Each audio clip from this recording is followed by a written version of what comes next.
So I have taken 2 pregnancy tests, and they are both positive. I'm doing so soon. Yeah, I know. That's encouraging. Yeah, I didn't expect that. I expected it to come out like inconclusive or negative because it was only 6 days in. I like to think that's encouraging. They're not like incredibly they're not incredibly strong, but they're both there for sure. That there is a second line on. You can't see it. You're not gonna be able to see it in the video, but there absolutely is, you guys. So I just wanted you guys to be the first to know. I was like, I need to tell you guys. That's exciting. Good news. Oh, that's exciting. So That's you're. very good news. I think you're pregnant. I don't know whether or not to be like super excited or have the mentality of don't count your chickens before they hatch sort of thing. Feel the joy, RJ. Yeah, let's see what it says. That's exciting. Yay!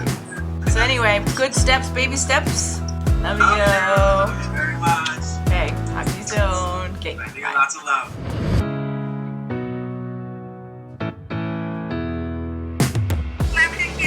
Hey, wonderful. It turned out great. Good. And like I said, I'll call you again on Friday to make sure that everything is doubling and increasing. If everything goes well, I'm gonna tell you when to set up an ultrasound appointment. Okay.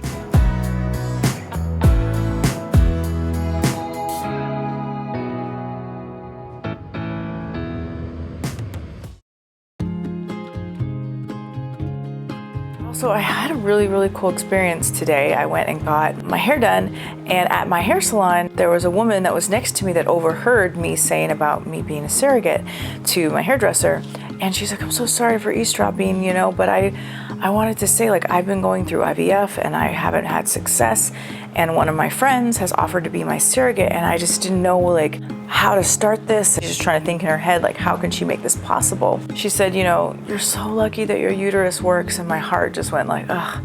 That's why I feel like it is. It's sort of a blessing. It's not sort of a blessing, it is a blessing that my body is able to hold children. It's such a gift, and that if I can use my body, which is just a body, it's not my soul, it's not who I am, it's literally the bag of flesh that I am here experiencing the world in. If I can use this for something better and be more beautiful and bring more life to this world, to people that deserve it, that are gonna just cherish their children, it makes so much sense. And I know it's not for everybody because not everybody has the same experience. Like, I've told what I'm doing to some people, and they get really confused. They say like, well, I thought pregnancy was something that you just endure in order to have your own children. People don't necessarily think of it as something that people could do for another human. But I think that there's a lot that we don't think about when it comes to our ability to endure other things for people. A lot of pregnancy can be really hard, but it's also really not that bad. At least my experience with it. There's some things that are uncomfortable, and yeah, I'll be nauseous sometimes and crampy and achy. But in my head, I just think this is only 9 months of my life to give a lifetime of love and joy to a family. I just think that that's nothing in the big scheme of things. 4-week update, I'm feeling pretty good. Nausea has just ever so started to creep its way in here and there, and I'm just taking it easy. I'm really allowing myself and giving myself permission to just relax.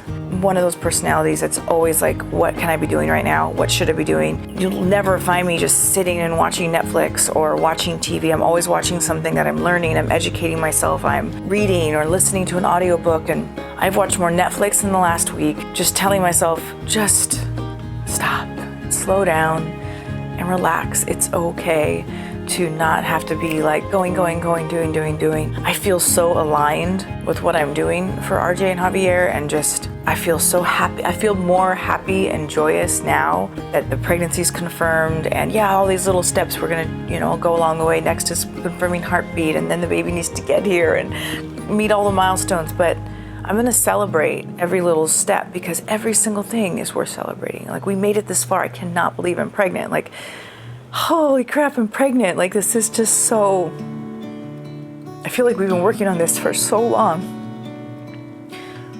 But we have, it's been like over a year and a half. And it's here finally, and it's real. It feels great to be able to just get this one step closer, and I am so grateful to life, to God, to just everything. So I'm very happy. I feel already connected to this little one. I feel like I'm always sending it that love and that energy, and I'm giving it back. I'm giving back to it what it's giving to me. And it's very interesting when you align with something that feels so deeply in your heart, something you wanted to do, and when it becomes real, it's just joy. It's just joyful, and it's beautiful, and I'm really grateful. Yeah. Anyway, I will update you guys in a couple weeks, maybe after the first ultrasound. And yeah, thank you guys for following the journey.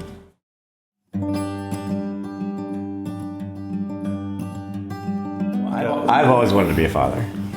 To leave your mark in this world, and to have a legacy, and to pass on all the things that you've learned and all those life experiences to another individual. I have a huge family. I learned the value of rely on one another. Grew up with your siblings and fight with them. And I used to hate my brother, but now he's the best guy in my life. Like, I love him to death, and I would do anything for him. And when I started thinking about if I was gay or not, and I was about like 19 years old, the only thing that I was very scared of, or accepting that I was gay, was this is what I was thinking. Javi, you might never have the chance to take your own kid to school.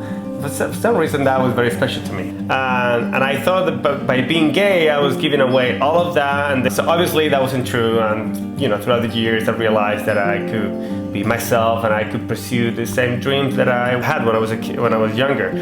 One was to find the love of my life. Second is to marry and build my own family.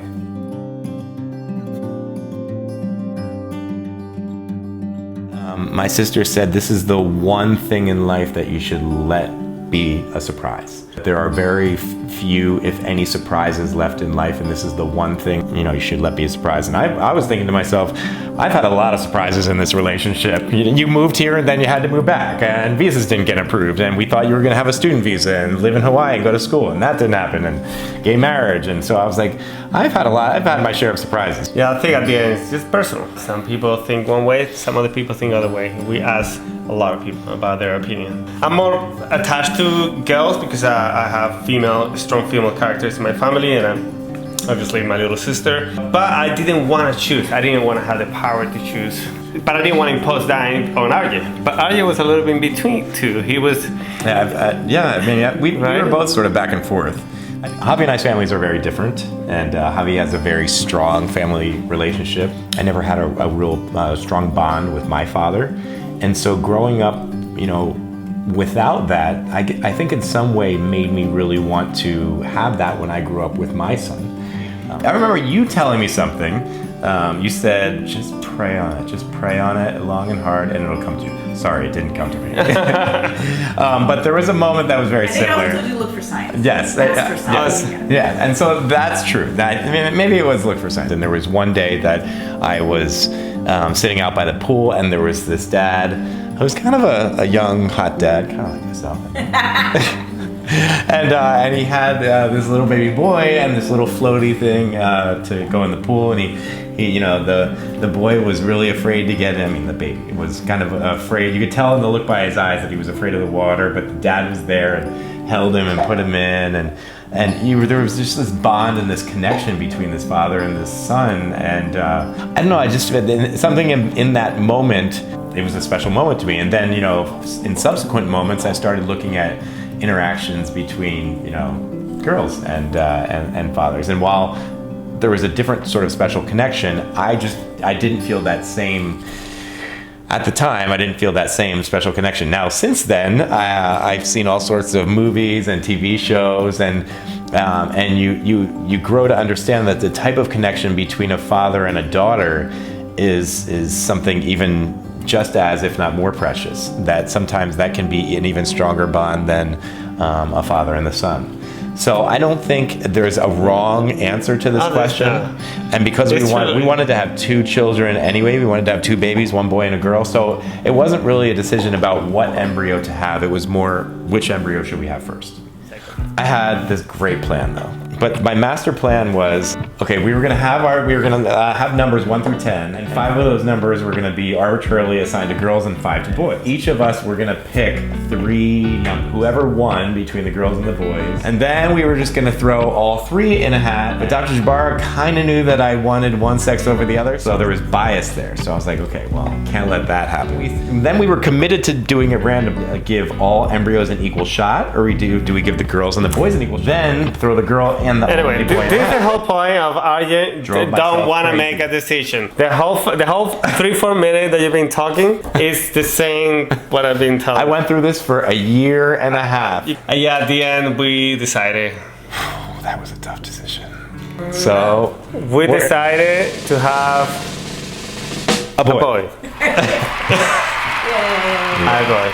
Arjen was feeling very connected to a boy, and he like excited about it, and I was like, you know what, I like the idea of having a big brother and a little sister in a way. So and thank you for that. That boy has our DNA inside him, you know. I mean, it's part of us, and so to watch that person grow and become a little man of his own, and I mean, I can't think of anything more special than that, I think.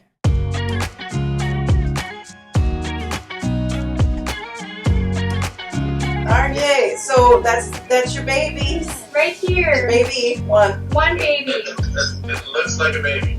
One baby. There's the heartbeat right there. So I'm measuring baby's heartbeat with what's called an M mode, and we can see this graph on the screen on the left side. So your baby's heartbeat is at 178 beats per minute. If memory serves, that's normal, right? Yes, the range is between 100 and 200 beats per minute. I zoomed out, and you can see Tahiti's uterus right here. And then the circle is the gestational sac, and inside there is baby, that little blueberry gummy bear. And then I'm using this box here to zoom into the sac, and that's how we're able to see baby a little bigger. And my finger is right underneath the heart beating right there. Baby's head's on this end, and the butt end is on this end here. So the next visit will be the sound. Yes. How does everything look? Good. At this point, we just make sure the embryo or the whole gestational sac is growing in the uterus. We check on heart rate. We check on the yolk sac, which is this little other circle on the top of the screen here, and that helps feed baby nutrients while the placenta is still forming. And your baby's was wiggling a little bit here. Yeah, it's wiggling.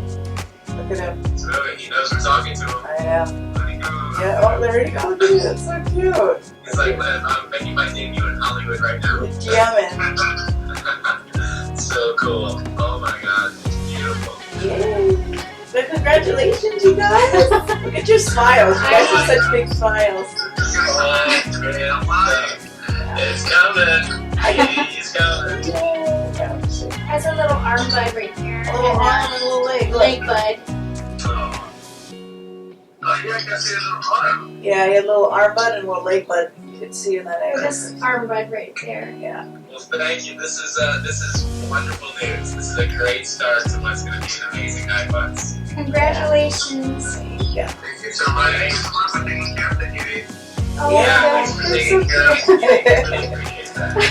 She's a very special lady. We love her very much. Yes, yes.